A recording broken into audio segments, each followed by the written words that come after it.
디지털 영역의 두 거인 네이버와 카카오. 오늘은 대한민국 디지털 경제의 두 축을 이루는 이 두 기업의 모든 것을 종합적으로 비교 분석해 보겠습니다. 먼저 보고서의 핵심 내용을 요약해 드리겠습니다. 네이버와 카카오는 겉보기엔 비슷한 인터넷 플랫폼 기업 같지만 그 시작과 성장 전략, 수익 구조, 그리고 미래 비전은 완전히 다릅니다. 네이버는 검색 기술이라는 강력한 기반 위에 커머스와 콘텐츠를 결합한 마치 통합된 기술 요새와 같습니다. 압도적인 수익을 내는 검색 플랫폼을 현금 창출원으로 삼아 여기서 확보한 자본을 인공지능, 즉 AI 같은 원천 기술 개발과 글로벌 확장에 체계적으로 투자하고 있죠. 기술적 깊이를 바탕으로 장기적이고 안정적인 성장을 추구하는 모델입니다. 반면 카카오는 국민 메신저 카카오톡을 중심으로 금융, 모빌리티 콘텐츠 등 일상의 모든 것을 연결하는 모바일 중심의 슈퍼앱 생태계를 구축했습니다. 카카오톡의 방대한 사용자 기반을 활용해 빠르게 사업을 다각화하고 공격적인 인수합병을 통해 성장해왔습니다. 하지만 이런 급격한 확장은 복잡한 사업 구조와 거버넌스 문제라는 약점을 낳기도 했습니다. 현재 카카오는 핵심 사업을 중심으로 내실을 다지며 지속 가능한 성장을 모색하는 중요한 전환점에 서 있습니다. 결론적으로 네이버는 기술적 우위와 재무적 안정성을 바탕으로 글로벌 플랫폼 기업으로의 도약을 준비하고 있고, 카카오는 국내 시장의 막강한 영향력을 어떻게 세계 시장으로 넓히고 흩어져 있는 사업들의 시너지를 만들며 거버넌스 문제를 해결할 것인가라는 복합적인 과제를 안고 있습니다. 그럼 지금부터 두 기업의 이야기 속으로 더 깊이 들어가 보겠습니다. 먼저 두 기업의 기원과 진화 과정, 즉 지배에 이르게 된 서로 다른 길부터 살펴보겠습니다. 네이버는 검색 기술에서, 카카오는 모바일 소통에서 출발했는데 이 태생적 차이가 오늘날 두 기업의 모든 것을 결정짓고 있습니다. 네이버의 역사는 기술 중심의 정체성을 명확히 보여줍니다. 1999년 6월 이해진 창업자와 소수의 엔지니어들이 네이버컴이라는 이름으로 회사를 세웠습니다. 항해하다라는 의미의 내비게이트와 사람을 뜻하는 전미사, 어를 합친 이름처럼 정보의 바다를 항해하는 길잡이가 되겠다는 비전을 담았죠. 네이버 성장의 결정적 전환점은 2000년 당시 최고 인기 게임사였던 한게임과의 합병이었습니다. 검색과 게임이라는 두 개의 강력한 축으로 초기 시장을 장악했죠. 이후 2013년 게임 사업을 분리하고 다시 네이버라는 이름으로 돌아와 인터넷 서비스에 역량을 집중했습니다. 네이버의 국내 시장 지배력을 굳힌 것은 혁신적인 서비스들이었습니다. 특히 2002년 10월에 나온 지식인은 사용자들이 서로 묻고 답하는 집단지성 플랫폼으로 다른 검색 엔진이 따라올 수 없는 방대한 한국어 데이터베이스를 만들었습니다. 이 전략은 네이버를 단순한 검색 회사를 넘어 콘텐츠 플랫폼으로 진화시켰고 국내 검색 시장의 절대 강자로 만들었습니다. 한편 카카오의 정체성은 조금 더 복합적입니다. 법적인 뿌리는 1995년에 세워진 다음 커뮤니케이션이지만 오늘날 카카오의 핵심 동력은 2006년 네이버 공동 창업자였던 김범수 의장이 세운 아이위랩에서 나왔습니다. 아이위랩은 2010년 대한민국 모바일 시대를 연 메신저 카카오톡을 출시하며 시장의 판도를 완전히 바꿨습니다.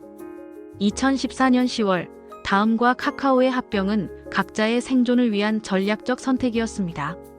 다음은 모바일 시대 전환에 어려움을 겪고 있었고 카카오는 막대한 모바일 사용자를 수익으로 연결할 기반이 필요했기 때문입니다. 합병 후 회사는 무게 중심을 모바일로 완전히 옮겼습니다. 카카오의 성장 방식은 네이버와 달랐습니다.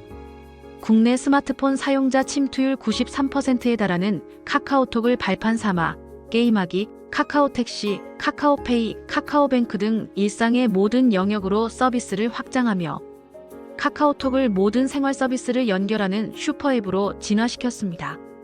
다음으로 두 기업의 전략을 설계하는 리더십과 지배구조에 대해 알아보겠습니다.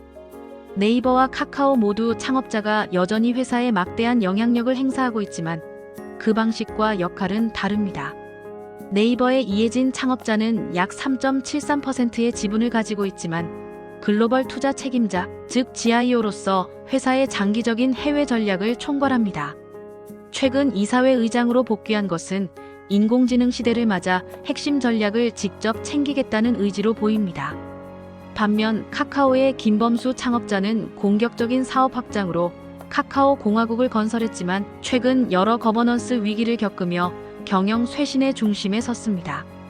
현재는 그룹 전체의 사회적 책임과 사업 리스크를 조율하는 역할로 전환해 내실 다지기에 집중하고 있습니다. 현재 두 회사를 이끄는 대표이사들의 배경 역시 각 사의 전략 방향을 보여줍니다. 네이버의 최수연 대표는 변호사 출신으로 글로벌 사업 전문가입니다. 이는 복잡한 해외 인수합병과 규제 환경에 대응하며 글로벌 확장을 이끌어야 하는 네이버의 목표와 일치합니다. 반면 카카오의 정신화 대표는 벤처 캐피털리스트 출신입니다.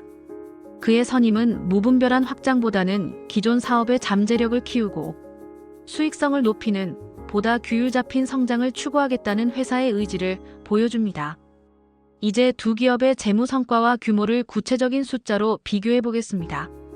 2024년 연간 실적을 보면 네이버는 매출 10조 7,377억 원을 기록하며 국내 인터넷 플랫폼 최초로 매출 10조 클럽에 가입했습니다. 영업이익은 전년보다 32.9% 급증한 1조 9,793억 원을 달성하며 성장과 수익성 두 마리 토끼를 모두 잡았습니다. 같은 기간 카카오의 연간 매출은 7조 8,738억 원, 영업이익은 4,915억 원을 기록했습니다. 성장세를 이어가고는 있지만 네이버에 비해 성장 속도가 더디고 영업이익률은 현저히 낮은 수준입니다. 시가총액을 보면 2025년 8월 기준으로 네이버는 약 33조 6,449억 원, 카카오는 약 27조 6,328억 원 수준입니다. 특히 카카오의 시장 가치는 과거 최고점 대비 크게 하락했는데 이는 거버넌스 문제와 성장성에 대한 투자자들의 우려가 반영된 결과입니다. 이러한 재무 데이터를 통해 두 기업의 중요한 차이를 알 수 있습니다. 바로 수익성의 격차입니다. 네이버는 카카오보다 약 36% 더 많은 매출을 올렸지만 영업이익은 무려 4배에 달합니다. 이 엄청난 수익성 차이는 네이버의 핵심 사업인 검색 플랫폼이 매우 높은 마진을 자랑하는 현금 창출원이기 때문입니다. 여기서 나온 막대한 현금이 인공지능 연구개발, 글로벌 확장 등 장기 성장을 위한 자금이 되는 것이죠. 반면 카카오의 사업 포트폴리오에는 상대적으로 마진이 낮은 사업들이 포함되어 있어 전체적인 수익성을 제약하고 있습니다. 그렇다면 이러한 재무 성과는 어떤 사업들에서 나오는 걸까요? 지금부터 핵심 사업 포트폴리오를 분야별로 심층 비교해 보겠습니다. 네이버는 검색과 커머스가 매출의 약 64%를 차지하는 반면 카카오는 플랫폼과 콘텐츠가 거의 절반씩 균형을 이루는 구조입니다. 먼저 디지털 세계의 첫 관문인 검색과 포털 분야입니다. 네이버는 약 57%의 시장 점유율을 가진 대한민국 검색 시장의 확고한 리더입니다. 현재 네이버는 자체 개발한 초거대 인공지능 모델 하이퍼클로바X를 검색에 통합해 시장 지배력을 지키려 하고 있습니다. 반면 카카오가 운영하는 포털 다음의 시장 점유율은 5% 미만으로 영향력이 크게 줄었습니다. 다음은 커머스 전쟁터, 즉 이커머스와 개인 간 거래 분야입니다. 네이버는 쿠팡에 이어 국내 이커머스 시장 점유율 약 17%로 2위를 차지하는 강력한 플레이어입니다. 중소상공인을 위한 스마트 스토어부터 한정판 리셀 플랫폼 크림, 북미 시장을 겨냥한 포시마크까지 다각적인 전략을 펼치고 있습니다. 반면 카카오는 카카오톡 내 선물하기 기능을 중심으로 한 관계형 커머스에 집중하고 있습니다. 이는 독특하고 수익성 높은 시장으로 카카오의 핵심 수익원 중 하나입니다. 세 번째는 핀테크 혁명, 결제와 뱅킹 분야입니다. 네이버페이는 간편 결제 서비스 이용률 20%로 1위를 기록하고 있습니다. 네이버 쇼핑 생태계와의 완벽한 연동이 최대 강점이죠. 카카오페이의 이용률은 12%로 3위입니다. 카카오페이의 경쟁력은 전 국민이 쓰는 카카오톡에 내장되어 있어 개인 간 송금이 매우 편리하다는 점, 그리고 국내 대표 인터넷 전문은행인 카카오뱅크와의 시너지에서 나옵니다. 네 번째 격전지는 콘텐츠 제국, 즉 웹툰, 뮤직, 미디어 분야입니다. 네이버는 네이버 웹툰을 통해 글로벌 웹툰 시장을 선도하고 있으며 전 세계 월간 활성 이용자 수가 1억 7천만 명에 달합니다. 최근 웹툰 엔터테인먼트의 나스닥 상장은 글로벌 시장 공략에 대한 강한 의지를 보여줍니다. 카카오 역시 카카오 엔터테인먼트와 일본 시장의 강자 피코마를 통해 강력한 콘텐츠 사업을 구축했습니다. 특히 피코마는 일본 디지털 만화 시장에서 1위 앱으로 올라서는 등 눈에 띄는 성공을 거두었습니다. 또한 SM 엔터테인먼트 등 대형 기획사를 인수하는 공격적인 M&A를 통해 방대한 지식 재산권, 즉 IP 라이브러리를 확보했습니다. 마지막으로 차세대 격전지인 클라우드와 B2B, 즉 기업 간 거래 서비스입니다. 네이버 클라우드는 국내 클라우드 서비스 제공사 중 단연 1위 기업입니다. 특히 미국 빅테크 기업에 대한 기술 종속을 우려하는 국가들을 대상으로 맞춤형 클라우드와 인공지능 솔루션을 제공하는 소버린 AI 전략을 적극적으로 추진하고 있습니다. 반면 카카오 엔터프라이즈는 후발주자로 주로 카카오 공동체의 클라우드 전환을 지원하며 비용 효율화를 꾀하는 데 집중하고 있습니다. 국내 시장을 넘어 이제 두 기업의 성장 동력인 인수합병, 즉 M&A와 글로벌 확장 전략을 살펴보겠습니다. 네이버의 M&A는 기존 사업과의 시너지를 극대화할 수 있는 소수의 핵심적인 인수에 집중하는 방식입니다. 대표적인 사례가 약 13억 달러, 우리 돈으로 약 1조 6,700억 원을 투입한 북미 최대 개인 간 거래 플랫폼 포시마크 인수입니다. 반면 카카오는 생태계를 빠르게 구축하기 위해 연쇄적인 인수 모델을 활용해왔습니다. 지난 수년간 수십 건의 M&A를 통해 콘텐츠, 미디어, 기술 등 다양한 분야의 기업들을 공격적으로 사들였죠. 국내 최대 음원 플랫폼 로엔 엔터테인먼트와 SM 엔터테인먼트 인수가 대표적입니다. 두 기업의 글로벌 전략 역시 이러한 철학을 반영합니다. 네이버는 네이버 웹툰을 통한 콘텐츠 확장, 포시마크를 통한 커머스 플랫폼 확장, 그리고 중동과 유럽 등을 대상으로 한 소버린 AI라는 세 개의 축으로 구성됩니다. 플랫폼 자체를 해외에 이식하려는 전략이죠. 반면 카카오의 글로벌 성공은 거의 전적으로 콘텐츠 수출에 의존하고 있습니다. 일본 시장을 제패한 웹툰 플랫폼 피코마와 K-팝 비즈니스가 해외 매출의 대부분을 차지합니다. 이는 자사가 보유한 콘텐츠를 해외 시장에 수출하는 모델에 가깝습니다. 미래로 눈을 돌려볼까요? 인공지능 AI와 헬스케어 등 미래 사업에 대한 두 기업의 혁신 경쟁은 어떻게 진행되고 있을까요? 네이버의 AI 전략은 자체 개발한 초거대 언어 모델, 하이퍼클로바엑스를 중심으로 데이터 센터부터 서비스까지 모든 기술을 수직 계열화하는 것입니다.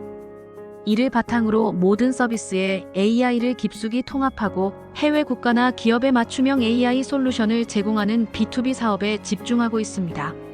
반면 카카오는 자체 AI 모델인 코지피티와 카나나를 개발하면서도 카카오톡 같은 기존 서비스에 AI를 적용해 사용자 경험을 개선하는 B2C 서비스에 더 초점을 맞추고 있습니다. 헬스케어 분야에서도 차이가 뚜렷합니다. 네이버는 클라우드와 AI 역량을 활용해 병원 정보 시스템의 클라우드 전환이나 의료, 데이터 분석 등 B2B 시장을 공략하고 있습니다. 반면 카카오 헬스케어는 파스타라는 인공지능 기반 모바일, 혈당 관리 서비스처럼 환자를 직접 대상으로 하는 B2C 모델에 더 가깝습니다. 이러한 전략을 실행하는 힘은 어디에서 나올까요? 바로 기업에 보이지 않는 힘, 조직 문화와 인재상입니다. 네이버의 기업 문화는 탄탄함 위의 기민함으로 요약됩니다. 안정적인 시스템을 기반으로 시장 변화에 민첩하게 대응하며 기술적 전문성을 존중하는 문화가 강합니다. 반면 카카오의 문화는 신뢰, 충돌, 헌신을 줄인 신충원이라는 독특한 철학 위에 세워졌습니다. 상호 신뢰를 바탕으로 치열하게 토론하고 일단 결정되면 모두가 헌신한다는 의미죠. 수평적인 소통과 자기 주도적인 업무 방식을 장려하는 문화입니다. 이제 기업 가치를 평가하는 중요한 기준이 된 ESG, 즉 환경, 사회, 지배구조에 대한 두 기업의 노력을 비교해 보겠습니다. 네이버의 ESG 전략은 기술 플랫폼의 강점을 활용하는 것이 특징입니다. 2040년 카본 네거티브라는 도전적인 목표를 세우고 에너지 효율을 극대화한 친환경 데이터 센터, 각을 운영하는 등 환경 분야에 집중하고 있습니다. 반면 카카오에게 가장 시급한 과제는 단연 지배구조 개선입니다. 최근 겪은 심각한 거버넌스 위기는 기업 신뢰도에 큰 타격을 주었고, 현재 카카오의 ESG 활동은 이사회 중심의 책임 경영을 강화하고 무너진 지배구조를 바로 세우는 데 집중되어 있습니다. 지금까지의 모든 분석을 종합해 보겠습니다. 두 기업의 강점과 약점은 무엇이고 미래는 어떻게 전망할 수 있을까요? 네이버의 강점은 압도적으로 수익성 높은 핵심 사업과 강력한 연구개발 역량, 그리고 안정적인 재무구조입니다. 하지만 매출의 국내 의존도가 높다는 약점도 있죠. 기회 요인으로는 글로벌 커머스 시장의 성장과 소버린 AI 수요가 있고, 위험 요인으로는 구글과의 검색 경쟁 심화와 글로벌 규제 강화를 꼽을 수 있습니다. 카카오의 강점은 카카오톡이라는 독보적인 모바일 플랫폼과 강력한 콘텐츠 IP 포트폴리오입니다. 하지만 상대적으로 낮은 수익성과 복잡한 기업 구조, 그리고 심각한 거버넌스 리스크가 약점으로 지적됩니다. 기회는 AI 기술을 활용한 카카오톡 플랫폼의 수익 모델 고도화와 콘텐츠의 글로벌 확장에 있으며, 위협은 플랫폼 사업의 글로벌 확장 실패와 지속적인 규제 리스크입니다. 마지막으로 결론입니다. 두 거인의 끝나지 않는 경쟁은 우리에게 어떤 시사점을 줄까요? 네이버의 통합된 기술 요새와 카카오의 방대한 커뮤니케이션 생태계는 근본적으로 다른 길을 걸어왔습니다. 네이버는 검색과 커머스라는 강력한 내수 기반을 발판 삼아 인공지능, 개인 간 거래, 클라우드라는 세 개의 창을 들고 글로벌 무대로 나아가고 있습니다. 그들의 도전은 자국 시장의 성공을 어떻게 글로벌 플랫폼 지배력으로 바꿀 수 있는지에 대한 시험대가 될 것입니다. 카카오는 국민 메신저라는 독점적 지위 위에 세운 거대한 제국을 재정비하는 과정에 있습니다. 흩어진 힘을 하나로 모으고 거버넌스를 바로 세워 국내의 성공, 신화를 지속 가능한 글로벌 성장 모델로 바꾸는 것이 그들의 과제입니다. 향후 5년은 네이버가 진정한 글로벌 플랫폼 플레이어로 도약할 수 있을지, 그리고 카카오가 한국의 슈퍼앱을 넘어 글로벌 강자로 자리매김할 수 있을지를 결정하는 중대한 시기가 될 것입니다. 두 거인의 끝나지 않는 경쟁은 대한민국 기술 산업의 미래를 형성하는 가장 중요한 동력이 될 것입니다.